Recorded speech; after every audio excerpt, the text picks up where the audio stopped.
one of our presenters from my little mini team that we got going, George, and he's going to be talking diversity with Perrin. So it's going to be really fun. So over the week, we've been playing host to young people from across Cornwall as part of their...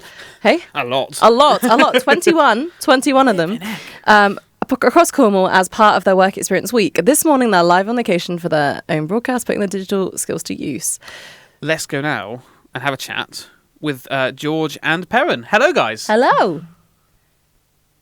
Hello, welcome to the Chaos Studio. We are here with the beautiful Perrin.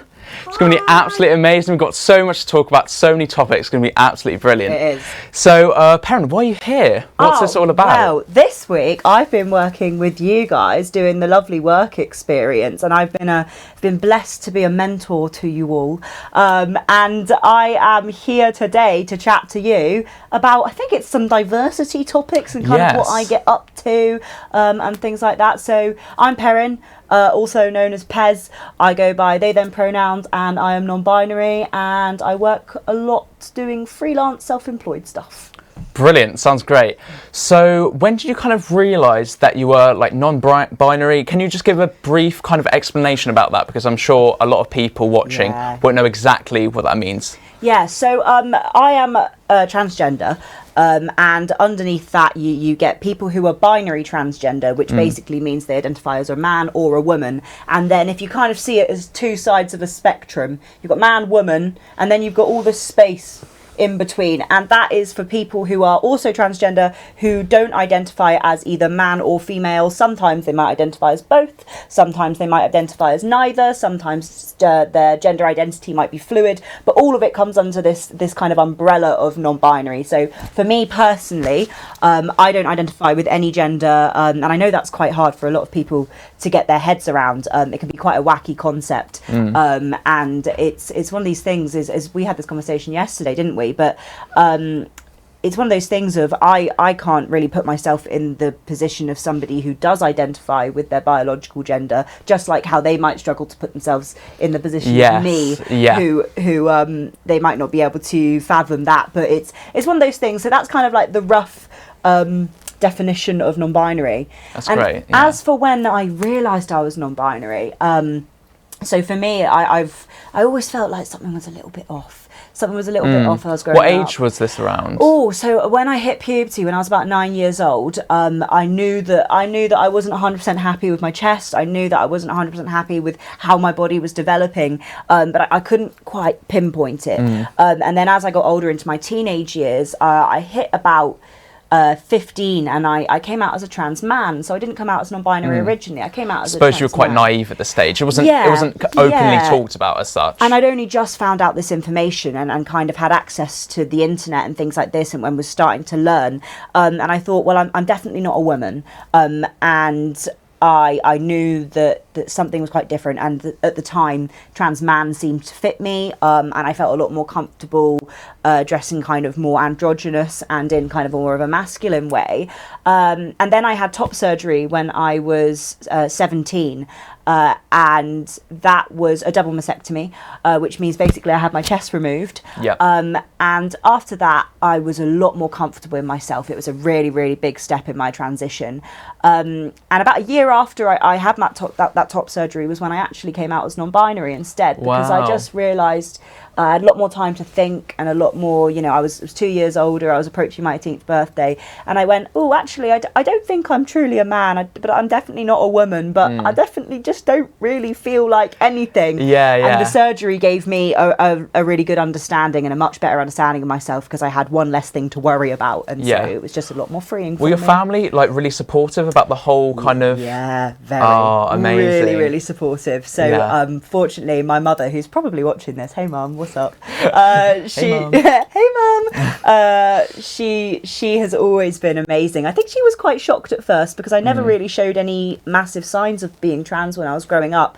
But I always say this is because my mother brought me up in a very gender neutral way, not deliberately. She just, for me, nothing was ever gendered when I was growing up. I played with what I want, I wore what I want. She didn't tell me this was a girl's thing, this was a boy thing. It was only as I got older and went into society and school, where there was a societal expectation, that I started feeling that pressure. But my mother and my family have been absolutely amazing. My dad's side of the family as well. My siblings, who are kids, are actually amazing when it comes to coming out. Often they're like little sponges, and they just soak up the information, don't they? It's brilliant. Yeah. So they've been really, really good. Really good. I'm very lucky. Amazing. So obviously, a few years ago, this wasn't talked about at all. Nearly at all.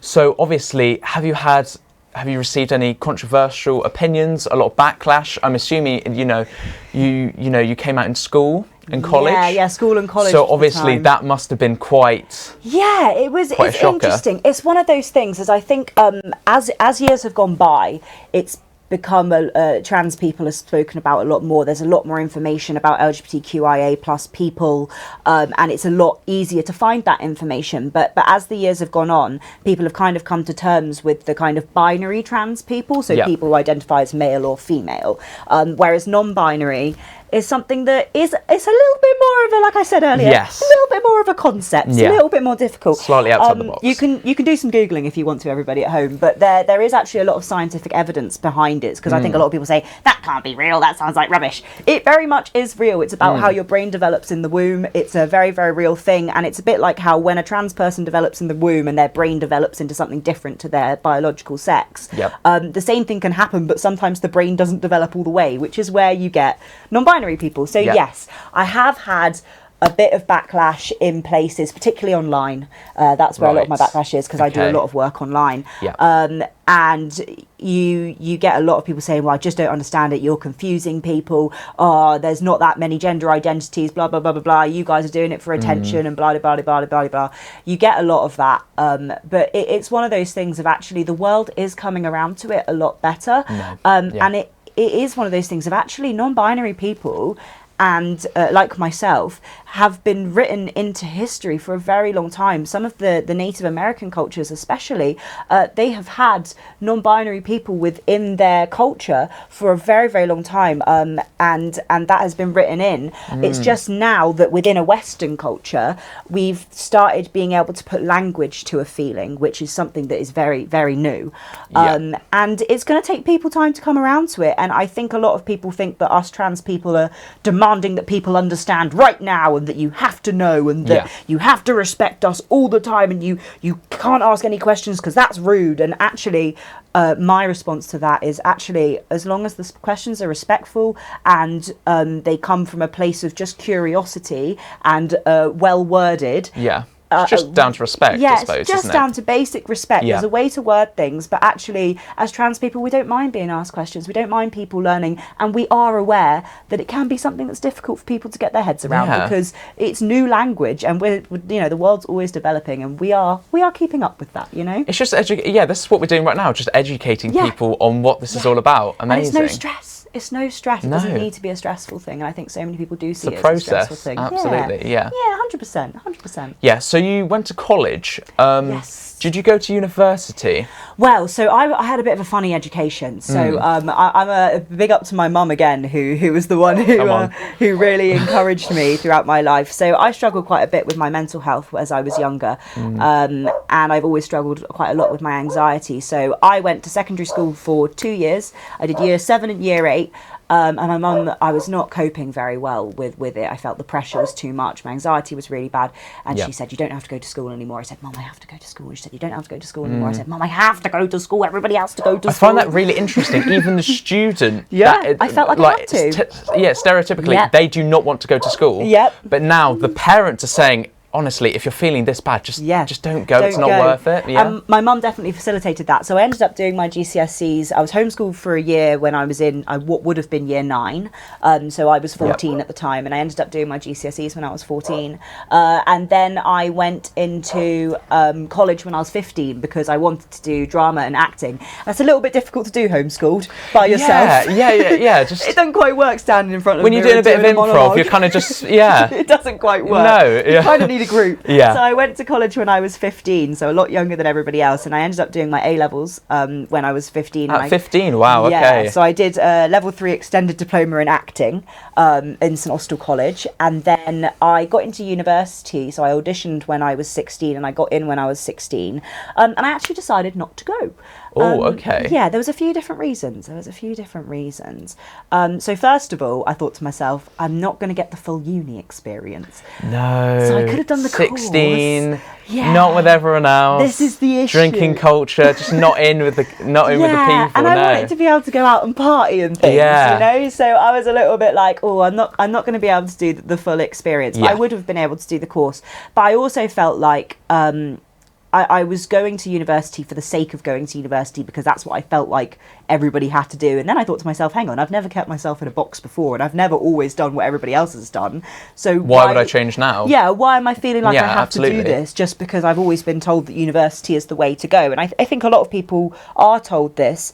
And I think that it is the right way for some people. I absolutely do. But I think there was other options for me. And when I turned 16, I thought, actually, do you know what? I'm going to give this self-employed thing a go and see if this is something that's kind of more up my alley. And then that's when my TikTok career kind of started. So yeah, that was where I went with that. Didn't go to university, and I said to myself, oh, I'm going to go when I'm 17, or I'm going to go when I'm 18. Yeah. And then every year I got round to September and went, I'm not going. I'm good, actually. I'm fine, thank you. And now here I am at nearly 21. That's so good. So you kind of nervous when you were kind of like displaying this all online, because obviously you're quite a big icon online, aren't you? So I started out TikTok as a joke.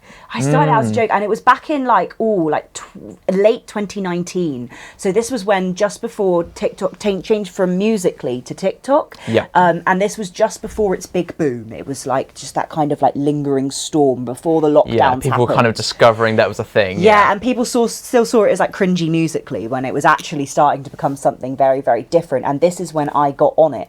And I made my first video as like kind of like a joke. It was just like a little transition video. And it ended up getting like 50,000 likes. And I was like, oh, that's kind of cool. And next thing I know, 2 days later, I had 10,000 followers. And I was a little bit like, oh, this is kind of fun. I'm kind of enjoying this. Yeah. And I carried on building my social media like that. And then I had companies approaching me, asking to do brand deals. I was able to start my own Etsy shop. So I started creating like clay pendants and all sorts of jewelry and my own artwork because I paint and things. And I was able to advertise that through my TikTok. And so I gradually carried on building followers. I made lots of like ukulele videos, cover videos, little like vloggy things. And from there, it just grew and grew and grew. And and now where am I at now? I think I'm at 391,000 at this current moment. There we go. So, oh my goodness, it's so nice good. Increase. It's a nice increase. It's a cool thing to do. Yeah, amazing. So you're self-employed currently. So can you kind of tell me kind of like the listeners some of the benefits about that? Yeah. Because obviously I'm in school. Yes. Or, still. And kind of like the educational system is always like, go to school, go to college, university, 9 to 5, get a job. Yeah. Do you know what I mean? So it's like, you know, it's very structured. It's very structured. And I There's think not a lot of room for kind of like budging. Yeah, and I think you're very much told this from quite a young age. I think you get into primary school, they say you've got to do your SATs, and then you get into secondary school, you've got to do your GCSEs, then you've got to go to college to get your A-levels, and you've got to do university, just like you said. Yeah. And actually there are so many different ways of doing things. And I think it is scary to take a leap and not do the same thing every day. Yep. And don't get me wrong, do you know what? For some people, the school, college, university, job, 9 to 5 structure is really good. Some people really like that structure in their life. Some people, that's really what they need to feel secure. And don't get me wrong, if that works for you, go for it. Go ahead. Go for it. Go ahead. However, I like to tell people about how there are other options. So actually, I recently did a project with Screen Cornwall with some videos commissioned by Cornwall Council for National Careers Week, where I was talking to a lot of young people across Cornwall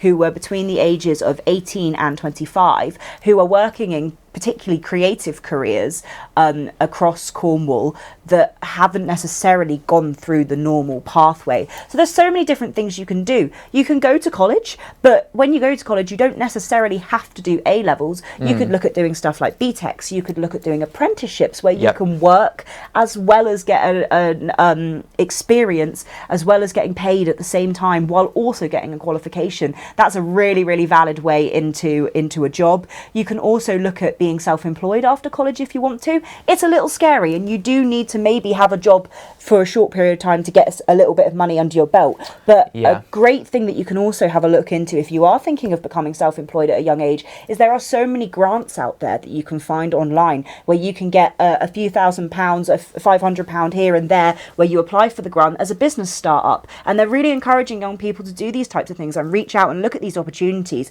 because it might be that working for yourself is something that is a lot more suited to you, particularly people like me who struggle with their mental health. Being self-employed for me, a huge benefit of it is having my own freedom. So most of the time, and I touch wood, I'm in a pretty good place at the moment. I'm in a pretty good place. I've done a lot of work on myself, but there are some days where I still have bad days and I can't get out of bed, and my depression is really bad and I cannot cope. And being self-employed means that I can give myself the leeway on those days to go, oh, actually, do you know what? I've got a chemical imbalance in my head today.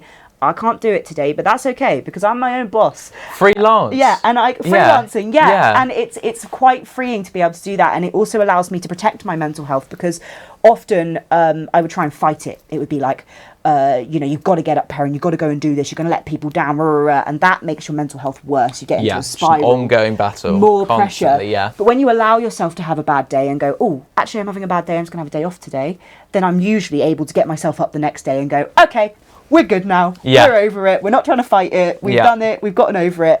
So that's a massive benefit. Again, being your own boss, a huge, huge benefit. You get to pick your own schedule. For someone like me, I'm quite a night owl. So I'll often find myself working at 2 o'clock, 3 o'clock in the morning. I don't got to get up at work for 6 the next day, because I'm doing my work in the night. So you can pick your hours. You can also pick your holiday. So I'm not limited to when everyone else is on holiday, which is really quite nice as well. So there's so many benefits. And you don't have to go to university to be self-employed. You can go to university if you want to and then be self-employed. Yeah. But there is just so much that you can do. It is a really big, broad, open spectrum. Yeah. And there's so many different types of self-employment as well. You can do creative stuff. You can do online work. You can do. You can run your own company for cleaning. You could run your own company for building. You could literally do anything. The world's your oyster. It's just finding the motivation in yourself. Finding that passion, absolutely. Yeah, and following it and asking for help when you need it. Absolutely. Making connections and asking for help. So I've just talked your ear off about all of that. So sorry. Well, yeah, because you can do both, can't you? Yeah. If you wanted to go down the college route, you can hone your skills, you can learn what you 100%. Need to. For example, you can go into, I don't know, any kind of construction trade. Yeah. Hone your skills, get what you need, get the knowledge. And then start your own company. And then start your own company. Yeah, and it's so doable. And I know it is scary, and it's especially scary for young people, especially in the political and world and economic climate we live in. But this is the time to start thinking differently. Yes. This is the time to start working differently and actually focusing on... I think it was somebody I was with the other day said it. They said, you don't want to be working to live, you want to be...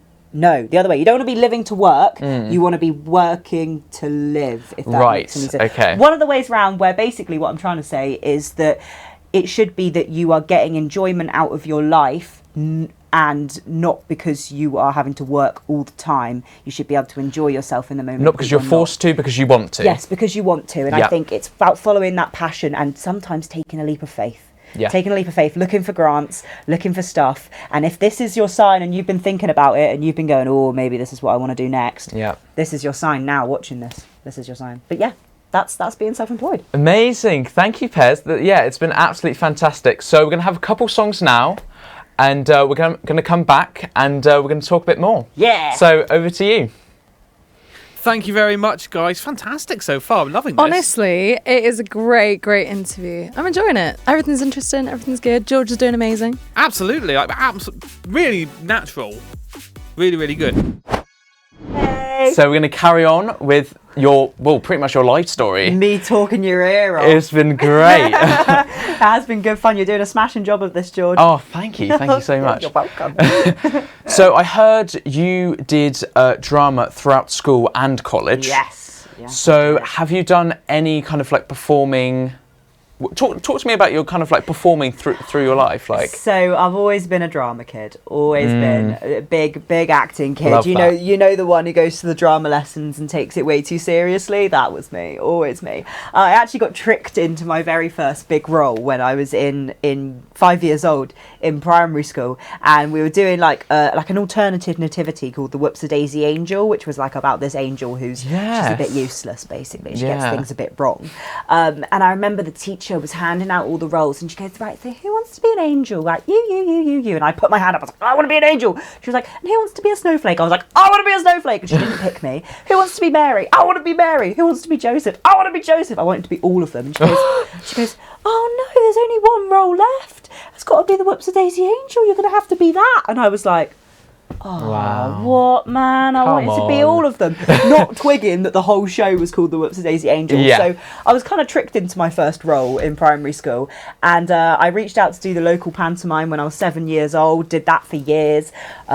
Did drama when I was in school for the time I was there. Went and studied acting. And then was going to go to, when I did get into university, I was going to go study theatre and performance. Yeah. And now I've kind of moved away a little bit from the acting. I still love it. I absolutely love it to pieces, but performing and presenting is very much my thing. So I do videos with... I do like presenting videos, like the ones I did with Screen Cornwall, and I perform at local prides as well. So Cornwall Pride, I've performed at 9 of the 11 prides this year. So, wow. Yes, it's been a lot. Every Saturday since That's the beginning so of May. good. Yeah, it's been great fun, really good fun. Amazing. So I think we have a video of you now. Yeah. Of the 2K20 Blues. So yes. This is a song that I wrote for it was called Isolation Idol. Cornwall Pride, during all the lockdowns, they held a online talent show called Isolation Idol, and I happened to win it that year, and this was the piece that I put in to as my kind of final piece in the last round. So yeah, I haven't seen this in a while. Oh, it's going to be great. Yeah, so yeah, let's play that now. It's going to be brilliant. Oh gosh. Okay, here's 2K20 Blues.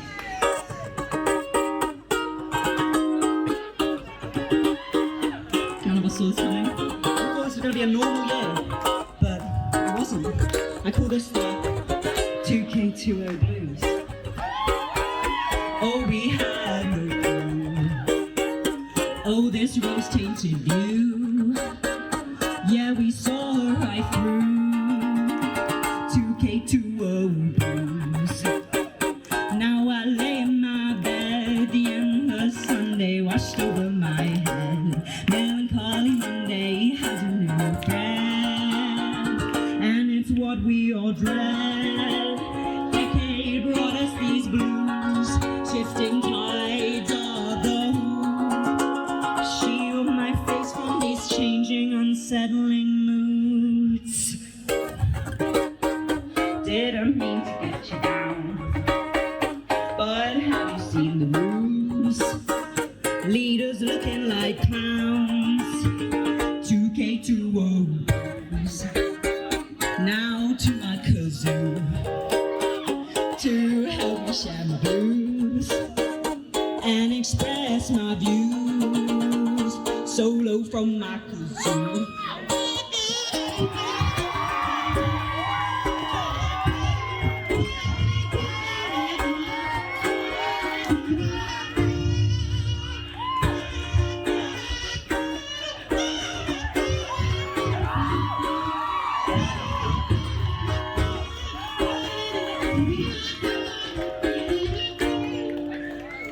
2K20.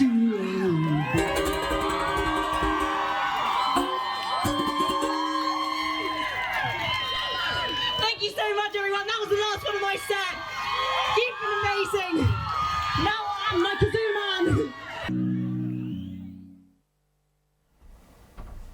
Oh my god. That was absolutely incredible. Oh my goodness. So that was at Cornwall Pride. Yeah, that was Cornwall Pride 2021. what year are we in now? 2022. 2021, that was last year. I was thinking to myself, oh my God, all the prides have Oh my just blurred. goodness. I Yeah. haven't seen that video in a very long time. So that was my song 2K20 Blues that I wrote in the pandemic. That was so good. Oh my gosh. So you hadn't So I wrote that when I was in the pandemic, and it was quite a one. And I had to try and figure out how to get that kazoo on stage. So my friend brought it on for me and was like, "Quick, here's your kazoo!" And I was like, but yeah, no, jamming out. That's brilliant. Do you love a kazoo? You can't go wrong. So obviously you said you've been to quite a few Pride events. Yeah. Let's just say that. So how have the kind of community taken that? Obviously, so how have they received it? It's been positive, negative, bit mixture? Amazing, absolutely amazing. So actually, last week I got voted in as a trustee of Cornwall Pride, which has been in the works a little bit. So basically, as a trustee, I'm official trustee of the charity, along with Babs is also one who works here, along with a wonderful team of people, as well as Matthew Kenworthy Gomez, who is one of the chairs of Cornwall Pride. He's absolutely incredible. And this year he decided to run 11 Cornwall Prides, which was absolutely a crazy. When he told me, I was like, Matthew, are you for real? I was like, how are you going to do this? You are one man. I was like, you need to ask for our help. And he did. And the reason we did it was because we usually have one Pride in usually August, end of August. We have one Pride in Newquay. Sometimes it's a 2-day event, sometimes it's a 3-day event, sometimes it's just a 1-day event. But the problem is if you aren't there for that weekend, you aren't in Cornwall, then you might not be able to get there. And also it can be quite difficult for some people to get to Newquay. Yes. So that's why Matthew had this idea of doing 11 Cornwall Prides, because it gives all sorts of people different opportunities to get to their local hometown. Yeah. So we've had them in, here we go, let's see if I can remember. Come on, let's run it through. Falmouth, Newquay, Penzance, Saltash, Bude, St Austell, St Ives. Redruth is coming up this weekend. Yes. Oh, come on, Perrin, you've been to all of them. There were so many more. We've also done more. Camborne. We did Camborne. Yes. There was more. I can't think of them off the top of my head. I've been to them all. I can't think of them. Anyway, we've had 11, but it does mean that if people haven't been able to make it to some Prides, they've been able to make it to another one because there's been enough spread across. And the response we've had has just been brilliant. Amazing. Absolutely amazing. We've had amazing turnout. I can't remember if it was something like over the course of a few weeks, I think after... Oh, Bodmin as well. We have had over 12,000 people attend our Prides throughout all of the Prides that we've held this year. And people have been really grateful that we've been bringing it to towns that they maybe didn't expect, like places like Camborne, which can have a real stigma around them. They really appreciated that we brought it there, and that we were giving everybody an equal opportunity to show up to Pride. And our motto at Cornwall Pride is be who you want to be, love who you want to love. And we've made it very, very clear with Cornwall Pride specifically that everybody is welcome. It is a celebration of the gay community and the LGBTQI community, absolutely. But and we it's not exclusive. It's not exclusive. No. It is about coming to the Pride event and being proud of who you are. And that doesn't matter if you're straight, that doesn't matter what race you are, that doesn't matter what minority group you might be in. Every single person is welcome to our Cornwall Prides, and we want everybody to feel like they can show up, have a good time and celebrate themselves. You don't have to be queer to come. No. You absolutely don't have to be. It's trying to make everyone. it normalise is what we're trying to achieve. Exactly. Education, passion. We don't want to be segregated. We don't want to be gatekeeping, and we are so many Prides, not all, but a lot of Prides across the country can feel very much like that still. Yeah. They've become very commercialised. They've become quite gatekeepy. It can be quite segregated. It can be quite just limiting, and we don't want that here. We don't want to be above these people. We don't want to be above everybody. We just want to be on an equal footing, and for everyone to feel like we can all live together in a nice harmony, and that's what we're trying to achieve. See, that's what I like about that, because I love Pride as a community. However, the one thing I don't like about it is you've kind of formulated your kind of group. Yes. Yeah. And that you're isolating yourself. Yeah. We're over here in kind of the non-LGBTQ plus community. Yeah. And then you're over here with your LGBTQ and that's the barriers plus. We're trying to break down and make it really, really clear. It's not about you and us. It's about all of us coming together and understanding each other and coming to a nice level where we can all live, and we don't even have to fully understand each other because we live different lives. No, but absolutely. it's having the respect for you guys and us having the respect in return, and that's all we want. And we want everybody to just feel proud of who they are despite anything and feel like they're in a safe space, and that's what we've been trying to do. Because it's just because our community, it's just like, you know, come over here, let's just because at the end of the day we're all just a bunch of humans on a rock. We all got to do the same planet, we're all just bags of flesh. Exactly. It's just like, come on. Yeah, absolutely. That's how it is. That's how it is. Yeah. So I've heard you have done work with Channel 4 and Gay Times. Yes. So I was very recently asked to do a campaign for the Proud All Over campaign with Channel 4 in collaboration with Gay Times. Yeah. And I made a video for it. Amazing. So can we see that video now?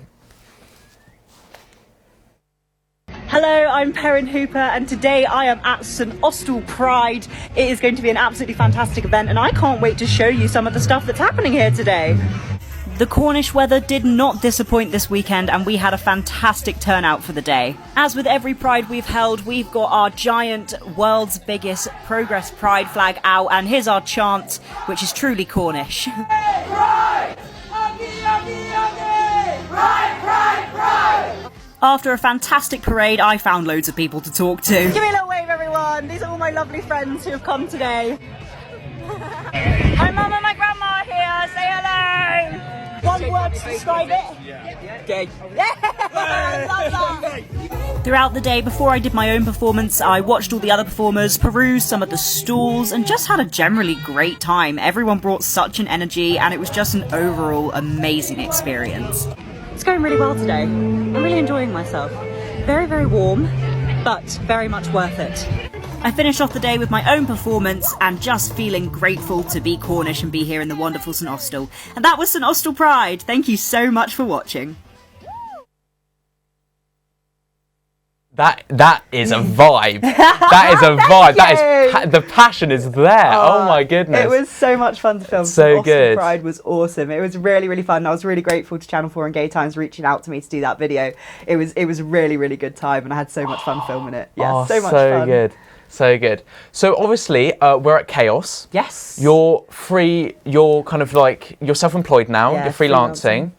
But you did before your freelancing work with Chaos. Yes. So we know you worked with Chaos, and you're still much loved at Chaos. Oh, stop it. So how did you find that experience? Oh, I love Chaos.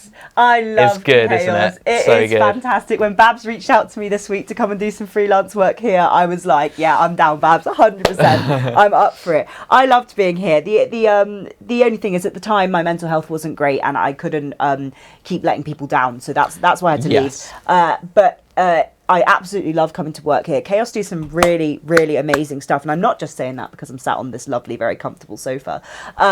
There's some really cool stuff that happens down here, and I don't know if you've been told this, but Chaos stands for Chaos helping all of community helping all of society. And I have always found that the vibe here is just brilliant. It is such a place where people are so willing to help, and there's always solutions for things, and it's a really, really positive atmosphere. And like I said, when Babs asked me to come back here this week and do some freelance work, I was like, sign me right up. Yes, please. I am ready to be here. Someone get me on the couch. I'm ready. And also, they've got a very nice coffee machine.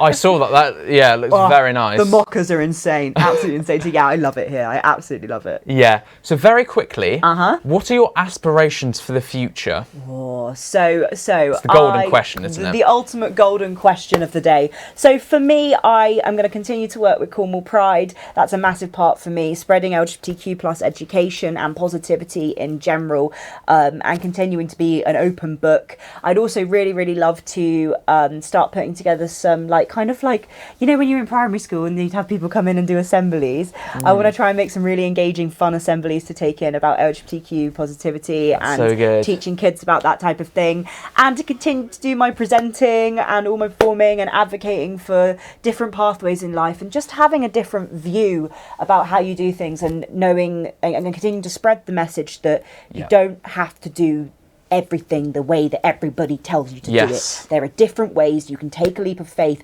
and you should be finding something in life that makes you happy, and that's what I hope to That is the continue to message. preach over all the work I do. That is the message. Yeah, I think that's really good. So especially in schools, I mean, as I said earlier, I'm not in school.